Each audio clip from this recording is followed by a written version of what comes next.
Halo teman-teman, gimana kabar kalian? Mudah-mudahan baik-baik saja dan selalu ada dalam berkah dan keselamatan.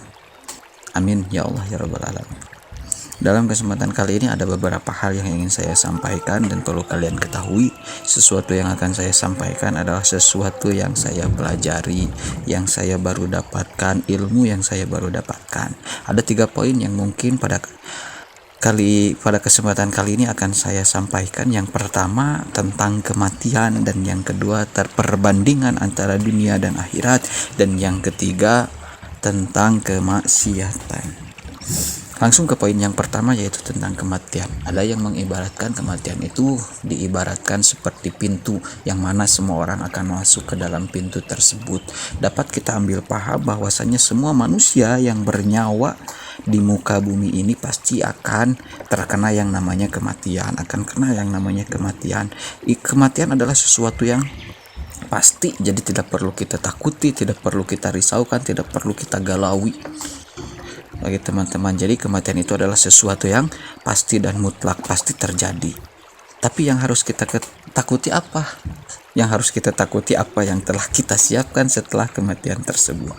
Kita akan memilih kebaikan, keselamatan, atau kita akan memilih keburukan atau kecelakaan. Itu teman-teman pasti sudah tahu bagaimana melakukannya. Apabila ingin baik harus melakukan ini, dan apabila ingin buruk harus melakukan ini.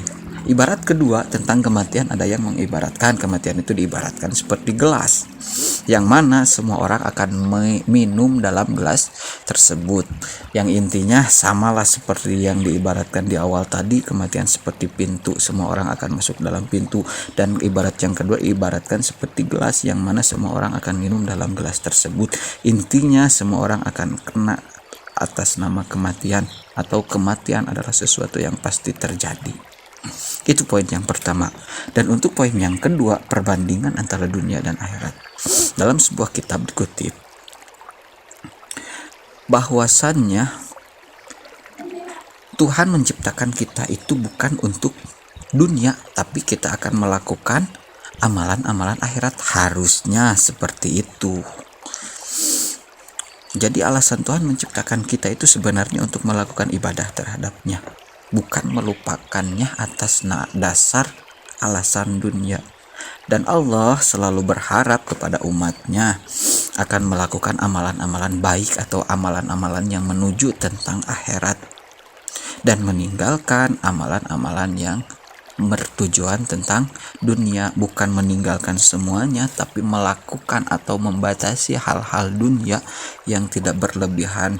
Contohnya, dengan kita mencari dunia kita tidak melupakan tentang Tuhan. Dengan kita mencari dunia kita tidak lupa sholat. Dengan kita mencari dunia kita tidak lupa membayar zakat. Dengan kita mencari dunia kita menjadi egois atau berakhlak yang jelek. Itu seharusnya tidak terjadi, tapi perlu keseimbangan. Sebab di sini dunia disifatinya seperti apa? Disifati oleh Allah, dunia itu adalah sesuatu yang rusak. Emang benar kita beli HP baru 2 tahun kemudian udah jelek, tentu rusak, diganti. Contohnya itulah dunia. Dan perlu kalian ketahui, dunia tidak akan membawa mati, tapi bisa membantu kita sesudah kematian. Gimana? Contohnya infak, kita melakukan hal-hal yang berharga atau bermanfaat sehingga kemanfaatannya bisa sampai kepada kita walaupun kita sudah mati. Contohnya seperti itu. Sedekah akan menambah kebaikan bagi kita dan lain sebagainya. Karena dunia itu diibaratkan sesuatu yang rusak. Dan yang kedua, dunia itu diibaratkan seorang penipu, dan kita manusia adalah orang yang tertipu oleh dunia. Dan kasus di sini banyak terjadi, betul? Sepakat dong, sepakat. Buktinya bahwa contoh kasus kemarin tentang anggota DPR itu yang udah viral di kalangan masyarakat. Kenapa mereka korupsi? Tentunya ingin menginginkan dunia yang lebih menuruti hawa nafsunya, salah satunya seperti itu. Dan contoh lain bisa kalian ketahui. Dan yang terakhir adalah yang ingin saya sampaikan tentang kemaksiatan. Sebagaimana dikutip dalam kitab,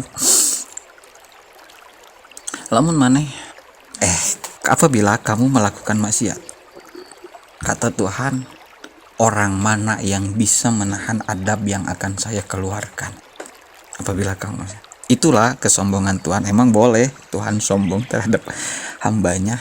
Emang kalau Tuhan sudah menurunkan azab, siapa yang akan menahannya? Allah selalu mengharapkan kita melakukan amalan-amalan baik. Contohnya melakukan sholat tepat waktulah, amal baik, hubungan baik dengan tetangga, dengan keluarga dan lain sebagainya. Allah selalu menginginkan hal-hal seperti itu. Tapi masalahnya moral di orang-orang zaman sekarang itu banyak terganggu atau banyak menyeleweng dari aturan-aturan. Inilah yang harus kita ingat dan harus kita populerkan, bahwasanya melakukan hal baik itu tidak merugikan, bahkan menguntungkan. Emang kita mungkin dalam menyampaikan sesuatu tidak dibayar, tapi setidaknya apabila kita menyampaikan kebaikan, kita akan mendapatkan pahala. Yakin dong tentang pahala, akan mendapatkan pahala yang akan menyelamatkan kita di akhirat. Ingin selamat dunia dan akhirat? Tentu ingin, sepakat semuanya pasti ingin.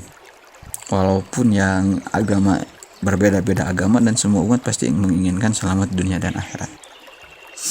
Ya, mungkin itu dulu yang bisa saya sampaikan. Banyak kurangnya tentunya dan salahnya, mohon diperbaiki dan dibenarkan.